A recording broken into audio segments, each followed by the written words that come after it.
10 seconds remaining. Reserve time. 5 seconds remaining.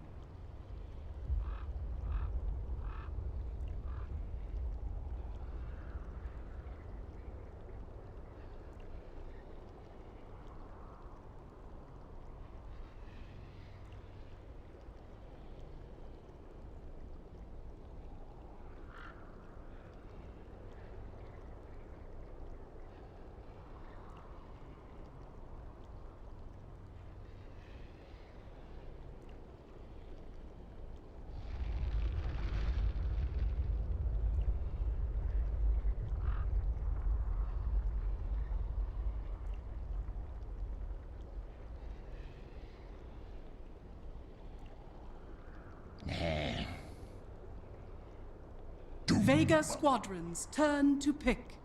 Team Empire's turn to pick. Bounty Hunter. Team Empire's turn to pick.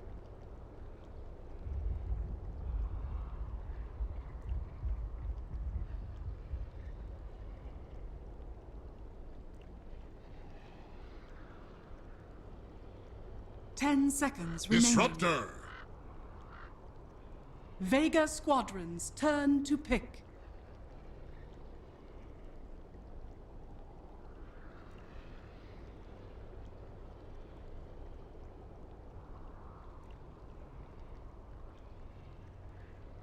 Ten seconds remaining.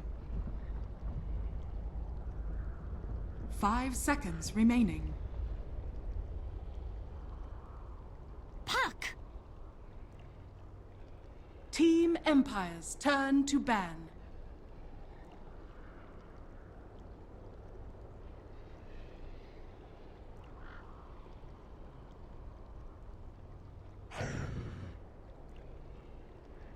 Vega Squadron's turn to ban. Team Empire's turn to ban.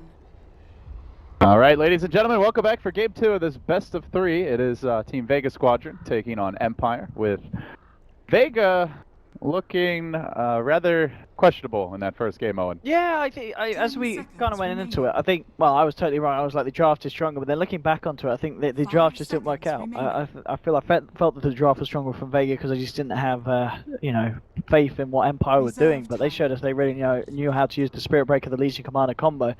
So, you know, this game, Vega, they're going to need to switch it up quite a bit in the draft, and we're already kind of seeing it here with the opening picks of the Doom and securing no one that puck hero, which he does have incredible performances on, but he doesn't always win the game with it. That's the worrying thing about his puck. We know he's going to do great, but it doesn't necessarily mean that Vega are going to win.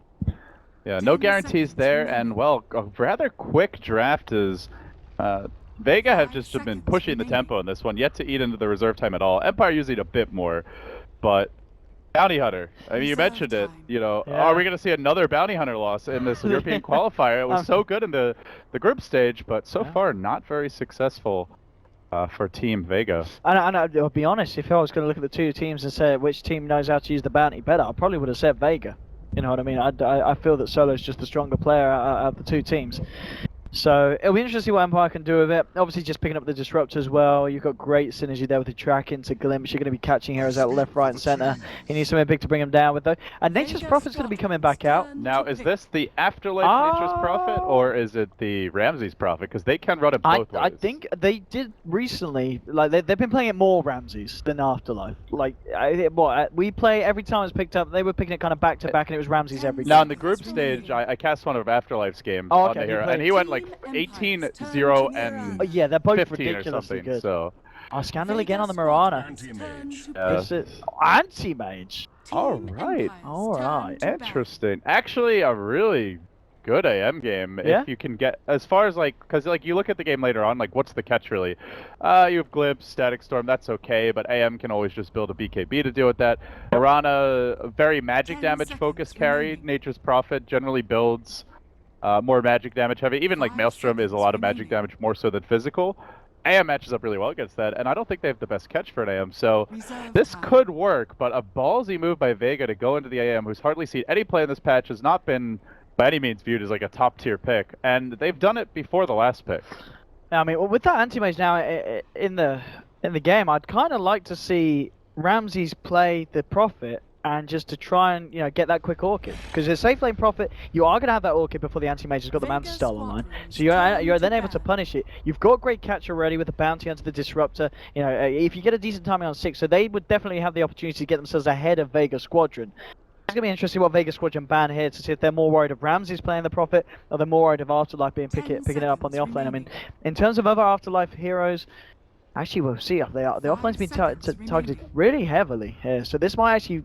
I wonder if this is going to make Empire play the Prophet on the offlane, because what else is there for Afterlife to play on the offlane? Afterlife heroes, we've seen them play, what is it, like the Axe, the Darkseer, Darkseer not a good matchup against AM. Darkseer's gone. Yeah, he's banned anyway. I mean, you look at the bans, it's literally 4 Afterlife bans from Vega. They're just hitting him hard. Axe is probably the main one that would come to mind as like still available, but I don't think it's a particularly great Axe game. They do sometimes play Afterlife Tidehunter, but it doesn't... I don't think it really offers that much to the team. It might be something they contemplate. It's going to be interesting if Vega somehow managed to pull out another offlane ban, because they are hitting him really hard with this. But as we're saying, there is always the potential that Empire can indeed run Afterlife on the Prophet again. That there's... The other thing you could do is just like go into a harder carry of your own. Like maybe they just run the offlane Prophet, pick a Spectre, or Ember, perhaps something that scales really well for Ramses, and just angle for late game. They banned the CK, so it feels like Vega are more worried about losing the lanes than they are about having to play this late game.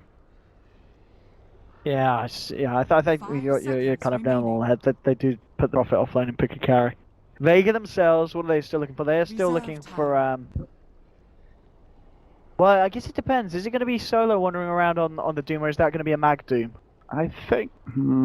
What's the last time they ran the Doom, actually? Let's see if we have a chance. So I think that's more likely to be so... But again, as we're saying, there's not many offlaners, so maybe Mag does just play the Doom offlane and solo.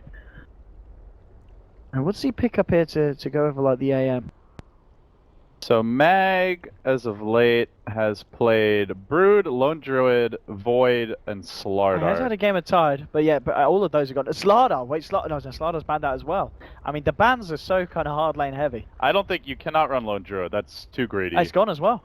Yeah. They're literally all gone. Yeah, I mean, even like as far as what's available, Tide is... He's the only Tide kind of viable is too offlaner, slow. I think that the pace is too slow. You want someone who can fight more often. So maybe it is a Doom offlane and just like a strong laning support here. Is Witch Doctor still available? Witch Doctor is still there. That was not the the most best against Bounty Hunter. I would say like a Venge support, Venge. Maybe. Yeah, Venge is still out. Something that's a little bit tankier, more durable. Tough right now for Vega. I think they were intending maybe a Doom CM support duo, but with all these offlaner bans, it's just so limited. Vega never run the Jakiro, do they? They could be thinking about Broodmother again. It's a better Broodmother game. Oh yeah, Brood is still there.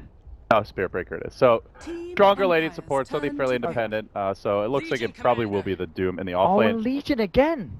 All right. I mean, it did work once. Okay. Will it work a second time? We'll have to see. It does give them reliable lockdown on the AM.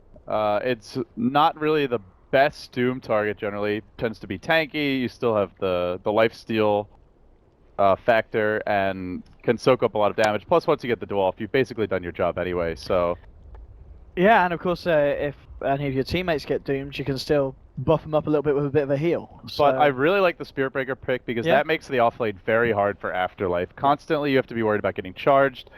AM with the mana burn, even once he gets just blink and mana burn, and you have a charge there, if the CM gets a range, that's pretty much a guaranteed kill on the NP, so... Afterlife not going to have the easiest natures of a game, and that's where I look at this draft and I feel like most of it does come down to Miposhka. Can he set up the Prophet for early success? Can he slow down the Doom, keep eyes on the Spirit Breaker's early rotations? That will be probably the linchpin of their draft. This is going to be very, very intense indeed, ladies and gentlemen. As we were saying, this game could be the last game here on the road to Manila for the side of Vega Squadron if they drop it. But they're obviously going to try their best here to push this to a Game 3. But they're going to certainly need to play a little bit of a step up from what they were bringing to Game 1. As Empire looked very, very strong there. And here in Game 2, a bit of the same old with this Ramses Legion that we saw have a lot of success in Game 1. But I think, as you say, I feel that the draft around the Legion it's not as strong as in Game 1. Yeah, I feel the Spirit Breaker was such a crucial part for that, the way that worked out. It's definitely not as crazy of a Legion game. You don't have the Broodmother matchup where you can just destroy the spider lanes. And the other thing is Vega actually has some late game here, so they don't have to dominate the lanes. Absolutely. That said, I think the Bounty Hunter could be a really big pick for them. CM tends to want to go to the jungle.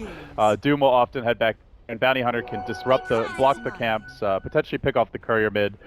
So I think a lot of it just comes down to Miposhka. If he has a good start in the laning stage, he can still have a big impact. And that can create space for Ramses to have a good time in the safe lane. Yeah, and in terms of the lanes as well that we're starting off with, it's pretty much everything that we expected. No one are going to be in any kind of different situations like we saw with the reaction from Vega in game 1 with Mag moving about. Yeah, this mid lane should be interesting to watch as well, as it will be the no-one Puck with a really good creep block up against Mirana. Now, Puck has significantly better base damage here, so generally Puck's going to get the upper hand of the trades, plus you also have the phase shift, so can trade more effectively, but Scandal doing a good job with the creep aggro. You need to keep an eye out for the charge there, but a sentry planted down, so Bounty Hunter not going to have an easy time supporting this lane. Well, charge up top as well. They're going to have a go here onto Afterlife, and he is fairly deep. Yeah, there's no mana right now on CM, but she's going to have it fairly soon from the Clarity. They might be able to go for this one. CM the Slayer is moving in. Not soon enough too for early. that Clarity. Yeah. Going to quite be able to follow. But even with that as well, I guess you got to kind of wait until what you got level 2 on the CM and such, and Anti-Mage's at least got a blink in or something. So wow, he actually blew a Frostbite just for a single Treant. That's just how annoying the Treants are. They really didn't get that much of a nerf in this patch, despite how strong Nature's Prophet was in the last one. Oh, no one mid lane. Denied. He's playing around very low here. He does have the orb. They'll need to hit an arrow to get a kill, but that little poke will make a difference. And oh, the D ward, that's big. And charge. There is dust. They try and go for this. I mean, no one's got. He's only level 1 orb, and he's not going to want to use it aggressively. And yeah, as we can see, slowly just coming in. NLO it's like a game of tag. He's like, you're it. Pretty much. I mean, level 1 Spirit Breaker, a little bit underwhelming. Gentle love tap, but I think that rotation top early for Afterlife, forcing the CM to Frostbite a creep. The charge just a bit mistimed, unable to find a kill. Now Nature's Prophet already level 3. This is very important because it could potentially just be a quick first blood for AM. NP getting zoned out heavily. Instead, he's going to have the relatively early phase boots, quite likely. Although, as I say that, he is getting charged. What kind of what have we got available here this time? Yeah, Shoma. Oh, he's in trouble. Hey, yeah, with FN coming in. Yeah, there we go. Level 2 on solo. That will secure it. Yeah, it just in time to come in on that one. And he bought his blades in the TP nice. though, so not too bad for the NP. Yeah, it's going to be interesting to see where MP finds an opening to go for a kill as well. I mean, mid lane, TPing in, it's going to be very hard really for you to offer anything in terms of catching out the puck. I think he's going to really have eyes on the bottom lane on Mag. You know, if Mag comes too far out, as you can see at the moment, it's not going to tango, it's not going to Quelling Blade. It's no positive sprout yet, of course, but still, nonetheless, just having that extra member down there on the bottom lane could certainly set something up, you know, especially now King R level 3 and actually holding on to the skill points here yet. He's not yet popped any into the glimpse or put a second into Thunderstruck. Miposhka mid lane, no one does get the silence off on him. Could have potentially killed him with the orb, but manages to get out on the Bounty Hunter and has regen just enough to be able to live now. So the D ward at mid is really big. On the back of that, no one where you would probably win the matchup 1v1 as Puck.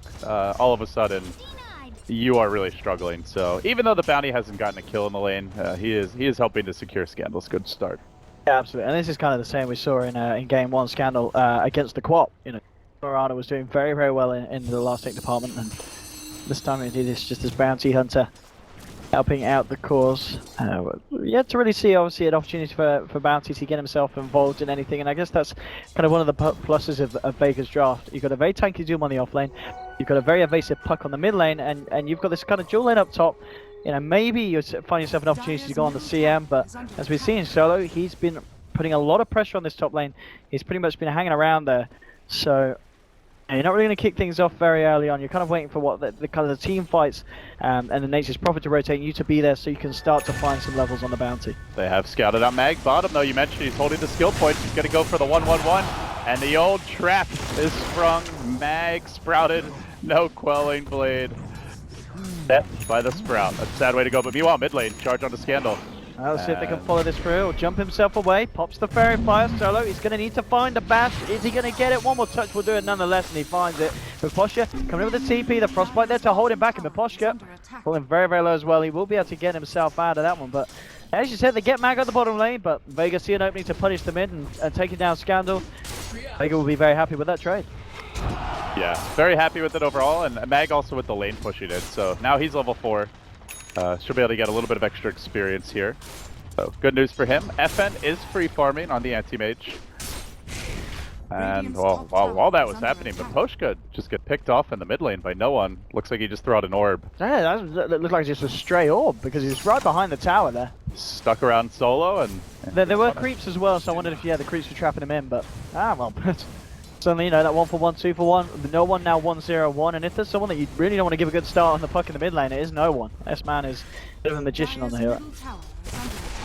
So we will see Mag. Earlier got the Centaur, now he has the Centaur, or not the Centaur, the Hellbear to work with, so gets the Swift Disara back to the jungle for the time being. Use Scorcher at the farm.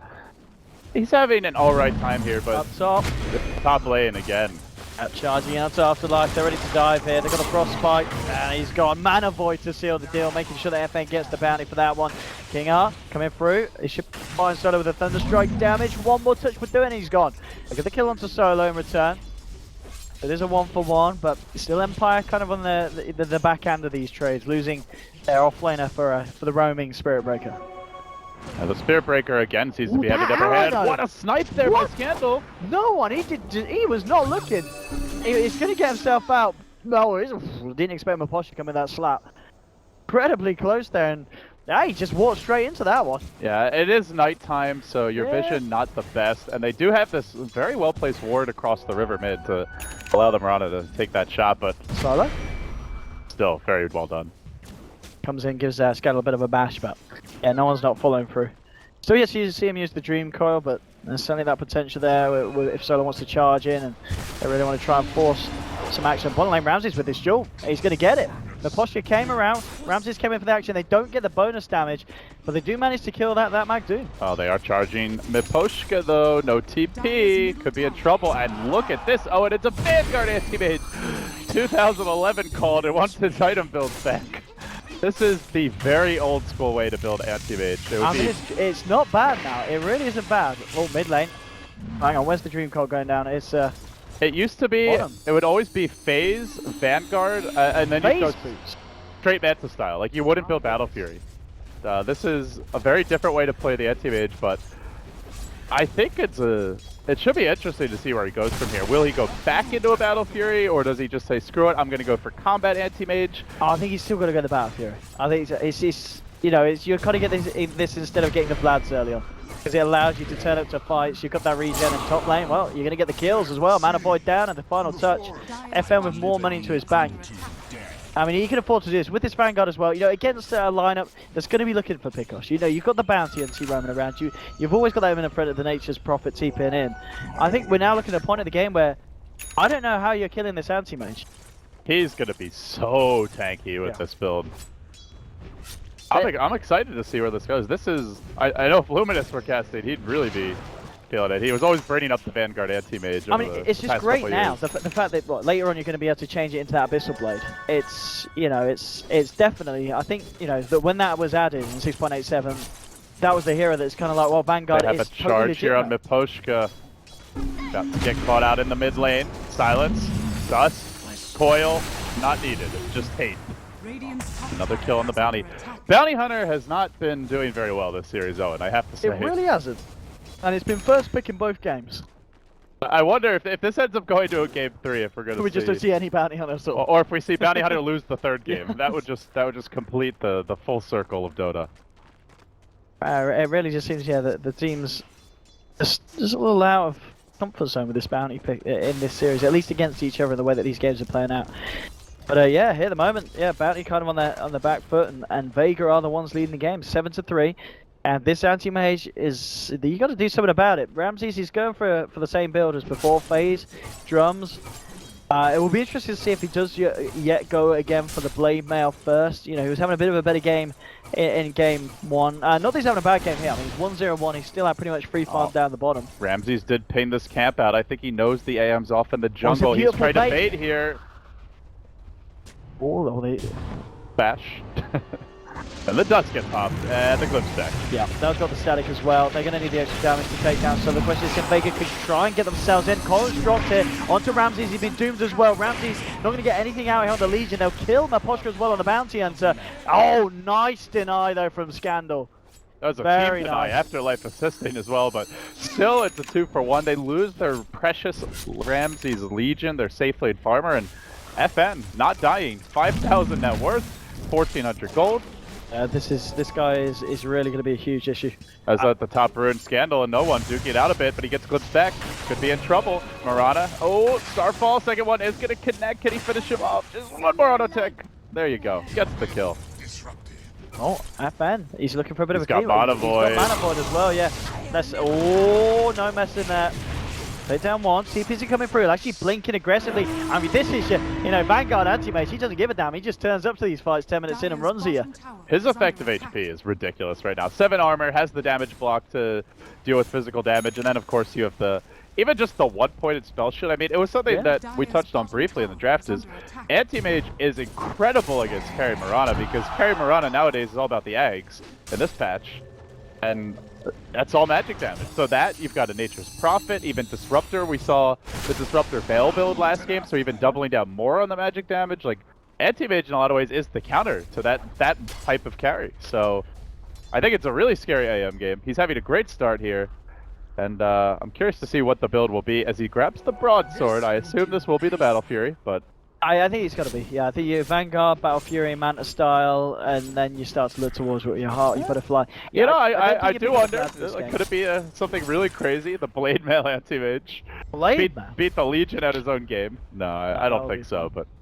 Yeah, I mean, as you said, Ramses, yeah, is going for that Blade Mail again. Same thing as before, holding back on the Blink purchase. And I mean, we talked about Ramses having a good game in terms of, you know, kill involvement. He's 1-1-3, and the CS has been good, but I don't think it's just not good enough at this point of the game. He's 1.5k behind the anti-mage, and he doesn't have a single point of dual damage at 12 minutes in. You know, that's not really the kind of game you want to be playing as a Legion commander. Miposhka does finally have track online, something that been very badly delayed here, but they do get their first track out, and Kanar moves in, has the Static Storm, the Orb now used to farm. Go for the Glimpse, level 3, not going to. They're a little reluctant to commit that far.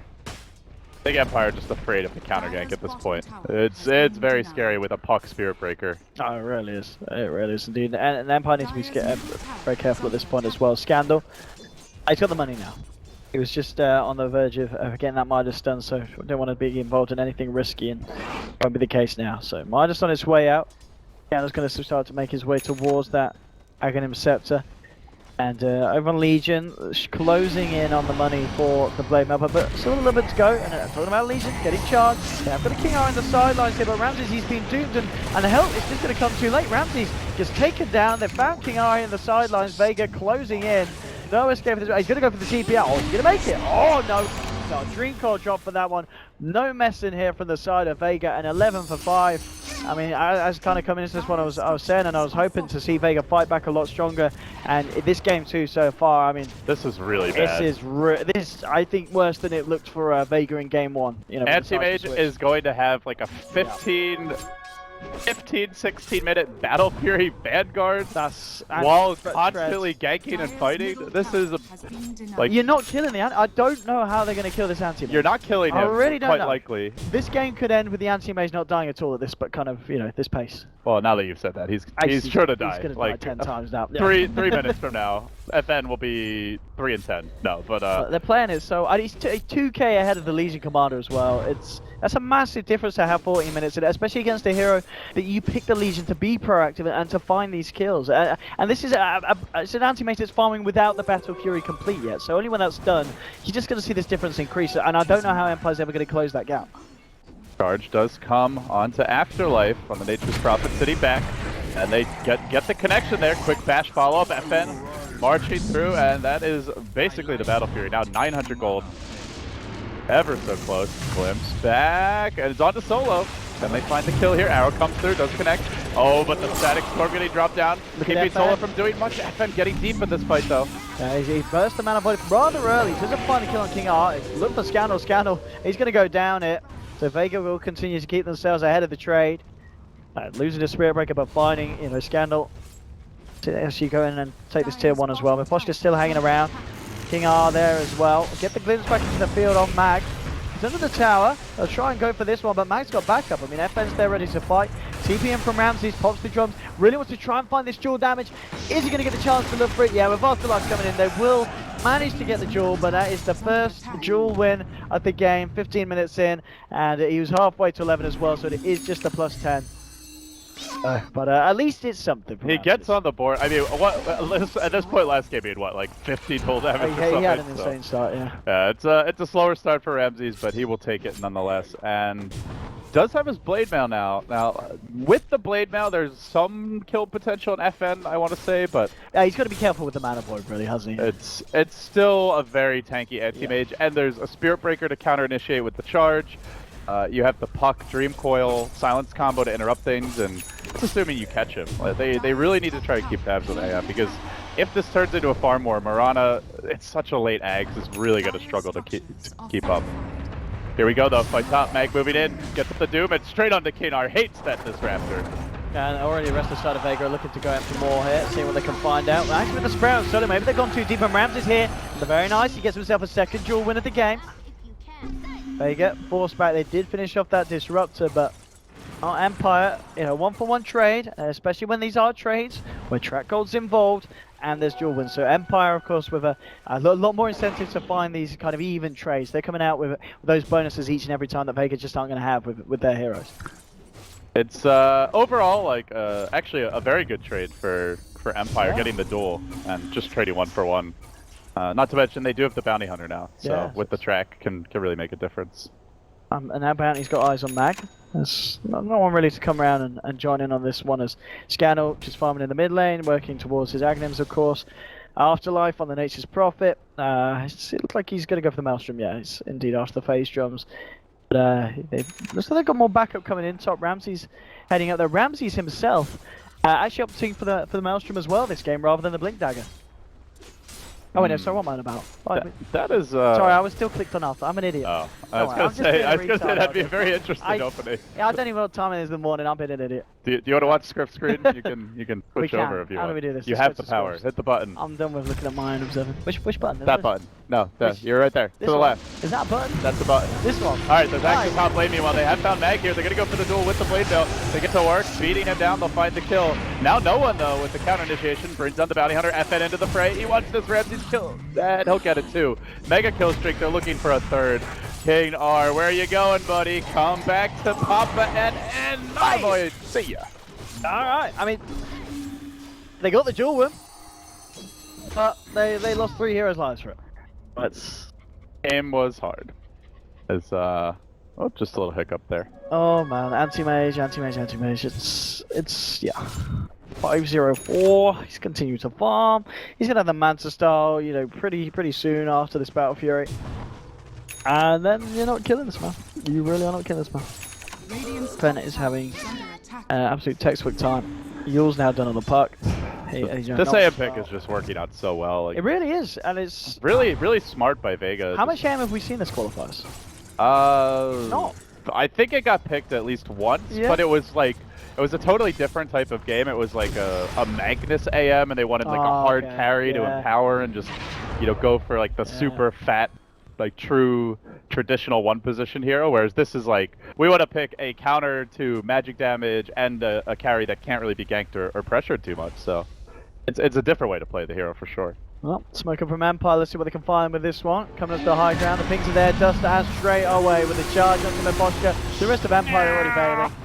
They're like, oh well, this gang's failed. And the Bounty Hunters are not working this series. 0-6 now on this one. Ooh, actually going to try and kill FN in with the static storm. They might just do it, and they will.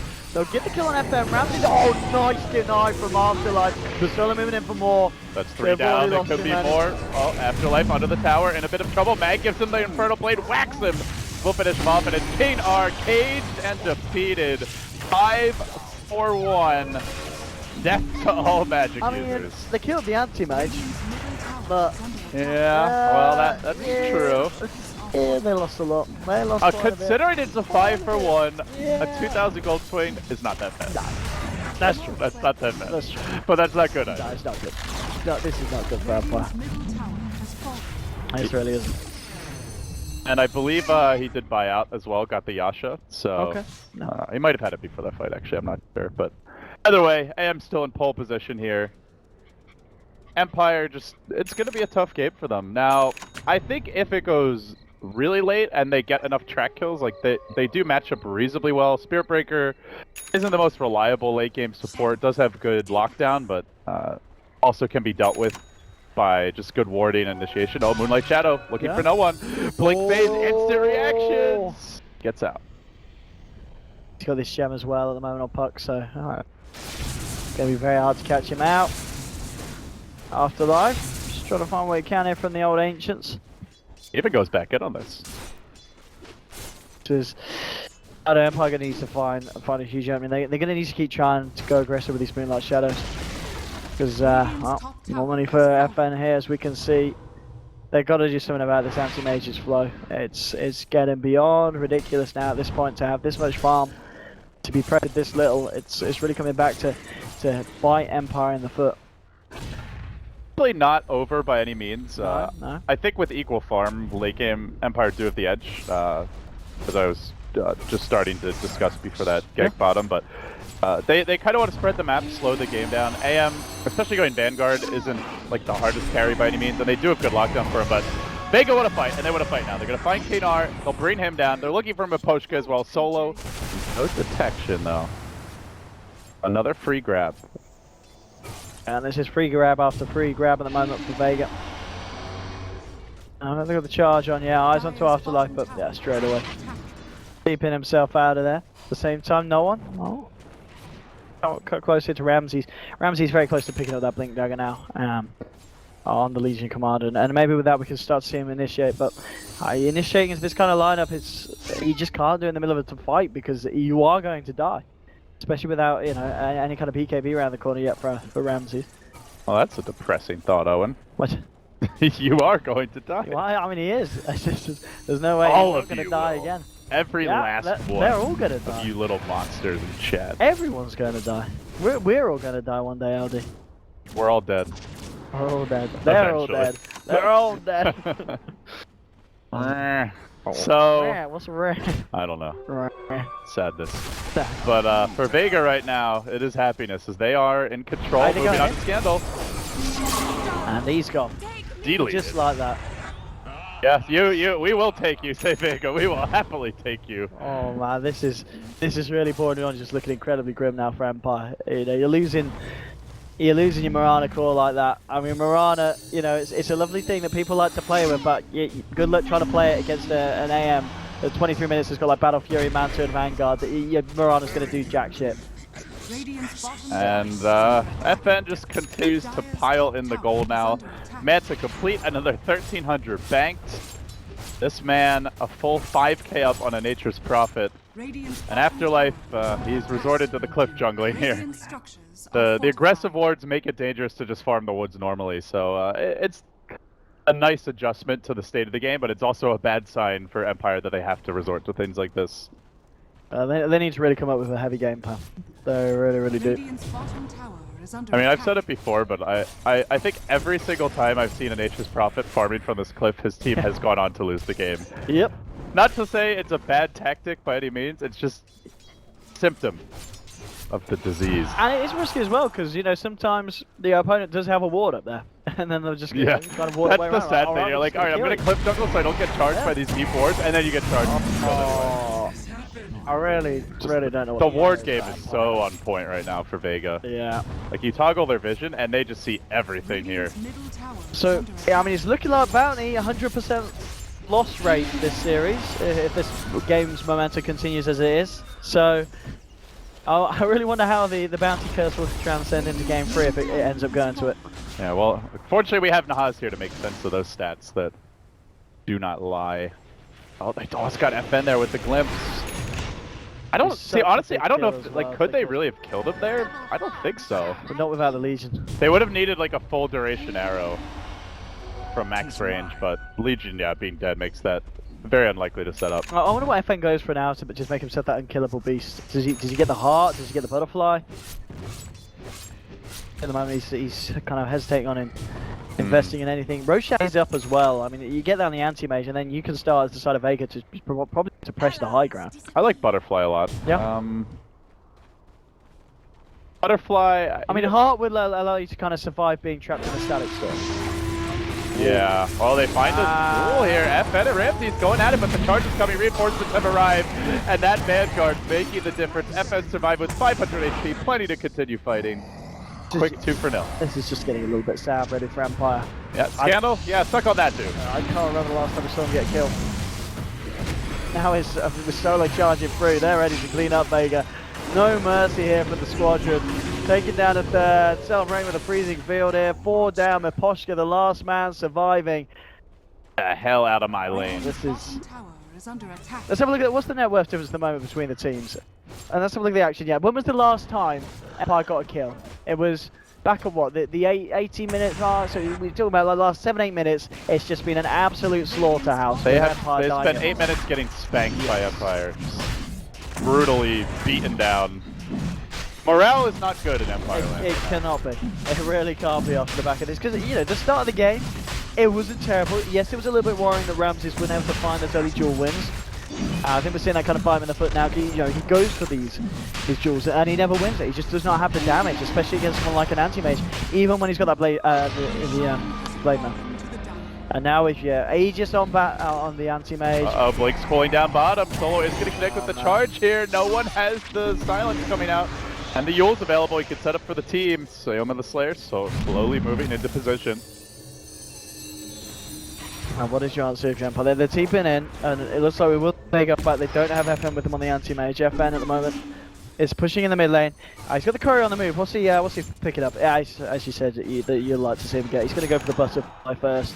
And now at this point... Now Ramsey's going to have a much harder time dealing with him. Like, last duel went okay, got close to killing him. Now it won't even be a contest. I mean, I guess that's the thing. He just doesn't really need the heart. We've seen him caught at the static storm and he doesn't die anyway, so... You know, the fact that this is going to offer him some offensive output as well. Solo coming in hot and heavy. He's going to find Ramses. The hate for this man after last game. Vega have made it a point to delete him. Absolute beatdown here. It really is. I mean, Vega, they felt the wrath of Empire in game 1, but Empire feeling the wrath of Vega times 10 here. I just don't see how they fight at this point, honestly. Like, you need the perfect Thunderdome with the Mirana able to somehow get off 3-4 Starstorms in a fight, but your heroes die in 2 seconds. FN just jumps in, immediate kill. They still haven't even used the Doom here, and they're already up 5-3 and looking for more. FN, he's just in there. He's still got Mono Void, he's still got Aegis, he's diving the freaking mountain. Somebody stop this man! He just isn't gets it. Oh god. Oh, that's a GG, well played. That's not fit for TV. Oh man. Well, I mean, I was kind of feeling, I don't know if you were as well, but going to a game 3, I really didn't feel that Vega would let Empire walk over the beginning of the game 2, and they just turned it around and they stomped all over the faces of Empire. That was bloody. Pretty we need to send them brutal. to the ER, get them fixed up, or game 3 is not really going to be much of a contest. The anti-mage pick was pretty much perfect. FN had an incredible game, especially compared to what we saw on his lifesteal of game 1, because that was great. That was not a great show, but here we have FN showing us why Vega, of course, switched out Pasha for this man. He knows what he's doing here, FN.